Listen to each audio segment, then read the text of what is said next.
ಇವತ್ತಿನ ವಿಡಿಯೋ ಒಂದು ಕತೆ. ಸಾಧಾರಣ ಕತೆ ಅಲ್ಲ, ಲೋಕವನ್ನೇ ಬದಲಿಸಿದ ಒಂದು ಅದ್ಭುತ ಜೀವನ ಕತೆ. ಇದು ಯೇಸು ಕ್ರಿಸ್ತನ ಜೀವನ ಕತೆ. ಮನಸ್ಸಿಗೆ ಶಾಂತಿ ನೀಡುವ, ಪ್ರೀತಿ ಮತ್ತು ಮಾನವೀಯತೆಯನ್ನು ಕಲಿಸುವ ಕತೆ. ಬಹಳ ವರ್ಷಗಳ ಹಿಂದೆ ಬೆತ್ಲೆಹೇಮ್ ಎಂಬ ಚಿಕ್ಕ ಊರಿನಲ್ಲಿ ಒಂದು ಸಾಮಾನ್ಯ ಕೊಟ್ಟಿಗೆಯಲ್ಲಿ ಯೇಸು ಕ್ರಿಸ್ತರು ಜನಿಸಿದರು. ಅವರ ತಾಯಿ ಮರಿಯಮ್ಮ, ತಂದೆ ಜೋಸೆಫ್. ರಾಜಮನೆತನದಲ್ಲಿ ಅಲ್ಲ, ಸಂಪತ್ತಿನಲ್ಲೂ ಅಲ್ಲ. ಆದರೂ ಶಿಶುವಿನ ಜನನವೇ ಲೋಕಕ್ಕೆ ಹೊಸ ಆಶಯವನ್ನು ತಂದಿತ್ತು. ಆ ದಿನ ನಕ್ಷತ್ರ ಹೊಳೆಯಿತು, ಮೇಯಕರು ಬಂದರು, ಆಕಾಶದಲ್ಲಿ ಶಾಂತಿಯ ಸಂದೇಶ ಮೂಡಿತು.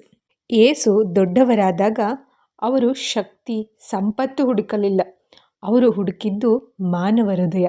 ಯೇಸು ಹೇಳಿದ ಮಾತುಗಳು ತುಂಬ ಸರಳವಾಗಿದ್ವು. ಪ್ರೀತಿ ಮಾಡು, ಕ್ಷಮಿಸು, ಶತ್ರುವನ್ನೂ ಪ್ರೀತಿಸು. ಅವರು ಬಡವರ ಜೊತೆ ನಡೆದರು, ದುಃಖಿತರನ್ನು ಧೈರ್ಯಪಡಿಸಿದರು, ಅಸ್ವಸ್ಥರನ್ನು ಗುಣಪಡಿಸಿದರು. ಯೇಸು ನಮಗೆ ಕಲಿಸಿದ ಪಾಠ ಮಾನವೀಯತೆಯೇ ಧರ್ಮ. ಸತ್ಯ ಹೇಳಿದರೆ ಎಲ್ಲರೂ ಇಷ್ಟಪಡಲ್ಲ.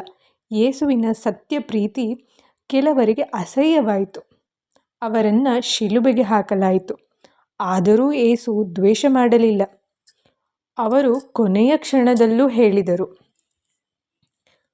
ಅವರು ತಿಳಿಯದೇ ಮಾಡಿದರೆ ಅವರನ್ನು ಕ್ಷಮಿಸು ಎಂದು. ಇದು ಯೇಸುವಿನ ಮಹಾನ್ ತ್ಯಾಗ. ಮರಣದ ನಂತರವೂ ಕತೆ ಮುಗಿಯಲಿಲ್ಲ. 3ನೇ ದಿನ ಯೇಸು ಪುನರುತ್ಥಾನಗೊಂಡರು. ಇದು ನಮಗೆ ಹೇಳುವ ಸಂದೇಶ: ಸಾವು ಅಂತ್ಯ ಅಲ್ಲ, ಪ್ರೀತಿ ಎಂದಿಗೂ ಸಾಯುವುದಿಲ್ಲ. ಯೇಸು ಕ್ರಿಸ್ತನ ಜೀವನ ನಮಗೆ ಕಲಿಸುತ್ತದೆ: ಪ್ರೀತಿ ದೊಡ್ಡ ಶಕ್ತಿ, ಕ್ಷಮೆ ದೊಡ್ಡ ಧೈರ್ಯ, ಸೇವೆ ದೊಡ್ಡ ಪೂಜೆ. ಸ್ನೇಹಿತರೆ, ಯೇಸು ಕ್ರಿಸ್ತನ ಜೀವನ ನಮ್ಮ ಬದುಕಿಗೂ ದಾರಿ ತೋರಿಸಲಿ. ಈ ಕತೆ ನಿಮಗೆ ಇಷ್ಟವಾದರೆ ಲೈಕ್ ಮಾಡಿ, ಹಂಚಿಕೊಳ್ಳಿ ಮತ್ತು ಚಾನಲ್ಗೆ ಸಬ್ಸ್ಕ್ರೈಬ್ ಮಾಡಿ. ಧನ್ಯವಾದಗಳು. ಶಾಂತಿ ನಿಮ್ಮೊಂದಿಗೆ ಸದಾ ಇರಲಿ.